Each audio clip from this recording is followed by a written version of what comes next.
अपनी पत्नी को लेवा कर आया और राम जी के पैर पखार रहा है। केवट बहुत चालू पड़ता है।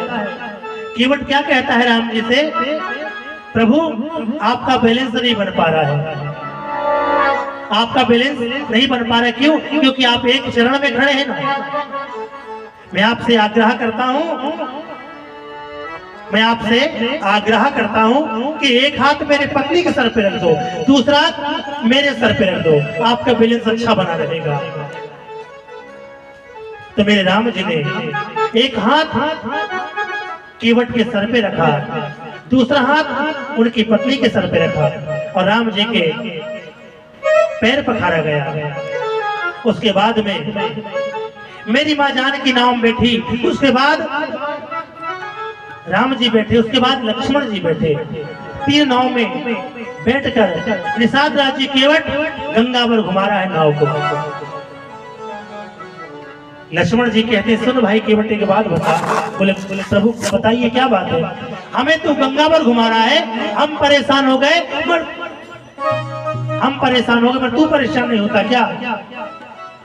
केवट कहता, नाथ एक बात बताओ, जब कोई व्यक्ति देहांत होता है, जब कोई व्यक्ति देहांत होता है, आप उसे 84 लाख क्यों नहीं घुमाते हैं? वो मानो परेशान नहीं होता क्या? और मैंने आपको गंगापुर घुमाया, आप परेशान हो गए। जरा देर ठहरो राम, तमन्ना यही है, अभी हमने जी भर के देखा नहीं। जरा देर ठहरो राम, राम राम राम, जरा देर ठहरो राम, तमन्ना यही है, अभी हमने जी भर के देखा नहीं, अभी हमने जी भर के देखा नहीं है।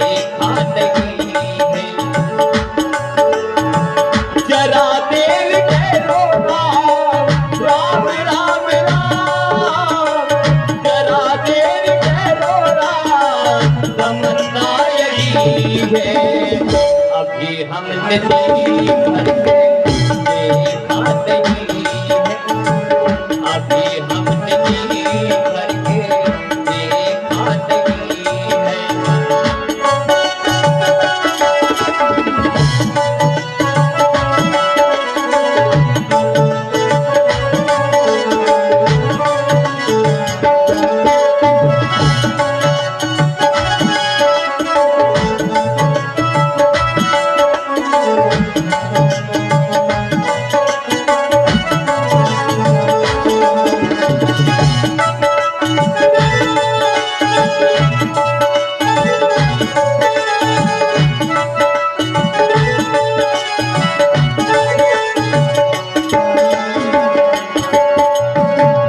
दर्शन की चाह मेरे मन में बसी है, दर्शन की चाह मेरे मन में बसी है, अनोखी छवि तेरी दिल में बसी है, अनोखी छवि तेरी दिल में बसी है। जरा मेरे पैरों राम, राम राम, जरा देर ठहरो राम, तमन्ना यही है, अभी हमने जी भर के देखा नहीं है, अभी हमने जी भर के देखा नहीं है, अभी हमने जी भर के देखा नहीं है, अभी हमने जी भर के देखा नहीं है। रामचंद्र भगवान की हर बोला, हर हर महादेव। जरा देर ठहरो राम, तमन्ना यही है, अभी हमने जी भर के देखा नहीं है। और जैसे तैसे गंगा को, गंगा के पार लगाया।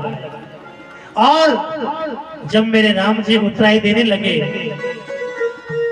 जब मेरे राम जी उत्तराई देने लगे तो केवट कहता, नाथ नाव नाव से ले बाल बनाई से, धोबी से ले कपड़े धुलाई से।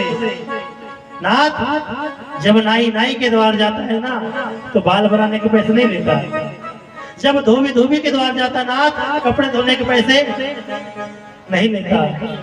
और बोले तुम भी केवट और मैं भी केवट, तुमसे कैसे उतराई ले लो बताइए, तुम तो मेरे जाति की हो ना। तो लक्ष्मण जी ने बाण निकाला, बोले मार दूंगा, बहुत बात करता है तू, बहुत बात करता है।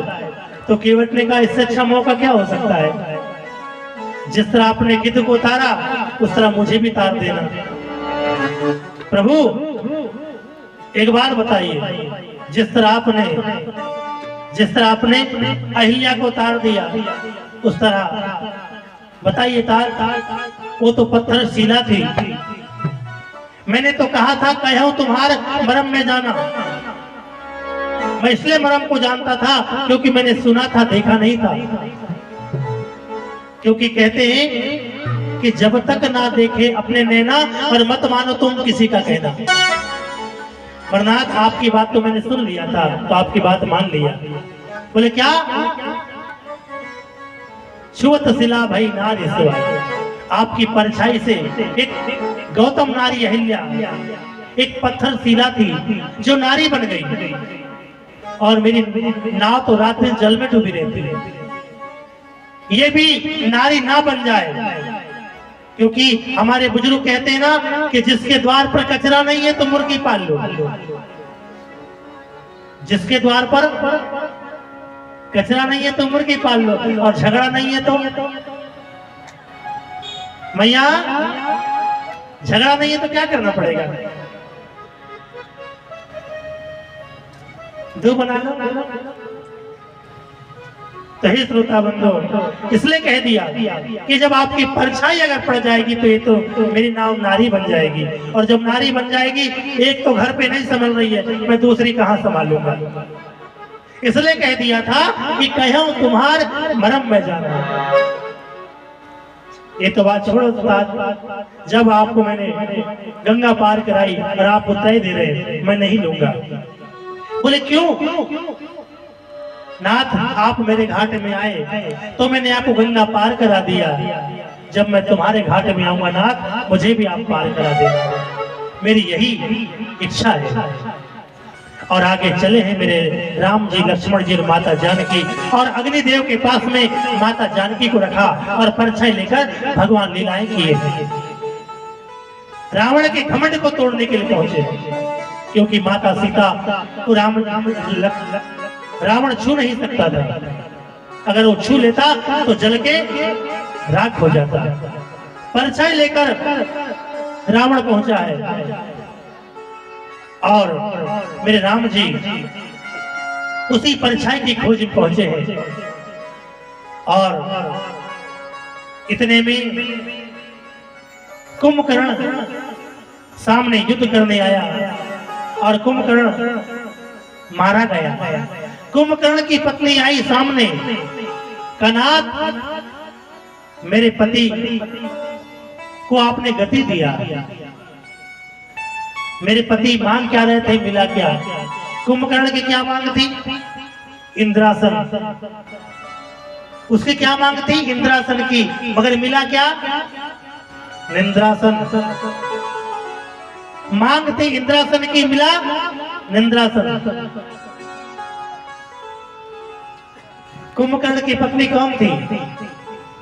कुंभकर्ण की पत्नी आई और कहा नाथ मेरे पति को आपने गति प्रदान किया, मैं आपसे आग्रह करती हूँ मुझे भी स्थान दे दो।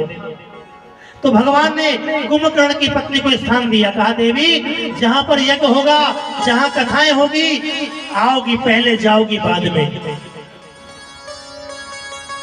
कुंभकर्ण की पत्नी कौन थी? निंद्रा देवी।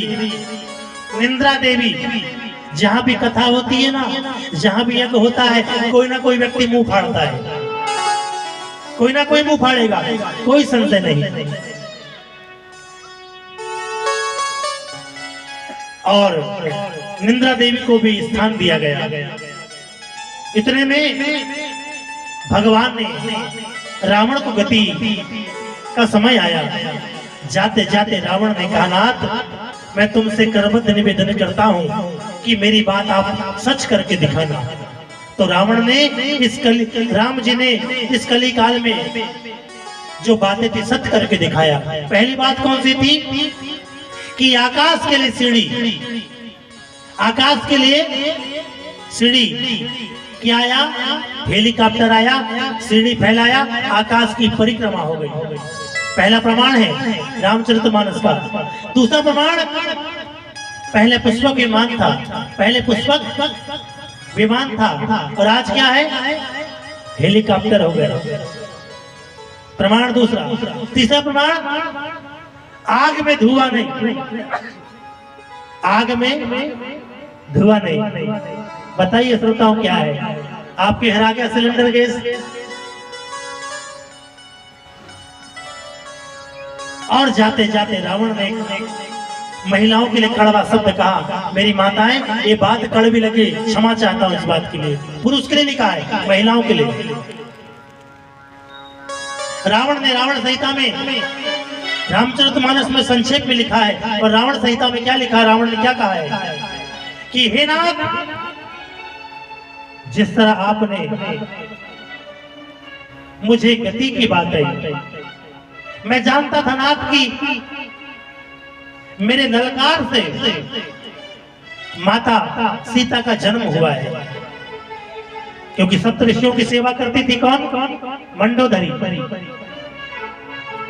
जब कीर दांतों से निकाला विग्र का एक श्रेय शरीर में चला गया और उसी से बंधु माता जगत जननी माता सीता का गर्भ में आना प्रगटा हो गई। उसके बाद में जब रावण ने ललकारा तो माता जानकी का जन्म हुआ है। उसी माता जानकी को जनक जी के खेत में लेकर एक घड़े में गड़ा दिया गया, मिट्टी दे दिया गया। ये सत्य प्रमाण है था। मैं जानता था कि मेरे ललकार से उस माता का जन्म हुआ है। बेटी तो मेरी भी है, मेरी क्या मिसाल है था। कुछ देवी को मैं छू सकता हूं, अगर छू लेता नाथ मैं जल के राख हो जाता, जल के राख हो जाता। मगर नाथ ये माया बड़ी खतरनाक होती है। आप तो लीला करने आए हो मुझे मालूम है, मगर नाथ जिस कारण से, जिस तरह मेरे भाई ने उंगली कहां बताया, विभीषण ने उंगली कहां बताया, नाभि में उंगली बताया, नाभि में। और आपने बाण कहां मारा, नाभि में। किसके कारण, माता सीता कारण, क्योंकि परछाई को लेकर आया था। नाथ जिस स्त्री कारण आपने मेरी नाभि में बाण चलाया है, वो दिन भी आएगा कली काल में कि महिला अपनी नाभि को दिखाते चलेंगी। वो दिन भी आएगा कि महिला अपनी नाभि को दिखाते चलेंगी। मैया सही बात है गलत बात है, बताइए गलत बात है सही बात है। आज मेरी माताएं अपनी नाभि को दिखाते चलती है। और आज कहते हैं श्रोताओं, जो महापापन महिला होगी, जो महाअभागन महिला होगी, जो पर पुरुष को अपनी नाभि दिखाएंगी। इसलिए मेरी माताओं से मैं करबद्ध निवेदन करता हूं, क्योंकि आप मेरी माँ, मेरी मातृशक्ति है। और आपके आशीर्वाद से, उस परम पिता परमात्मा कृपा से इस व्यासपीठ में बैठा हूं। बंधु, जो महिला अपनी नाभि को दिखाती है सबसे बड़ी पापन होती है। और भगवान ने रावण को भी गति दिया और पुनः आकर केवट की पारी आई तो केवट को भी गति दिया। और हे श्रोता बंधु, अयोध्या में मेरे राम जी को राज अभिषेक हुआ है और मेरे राम जी राज करने लगे।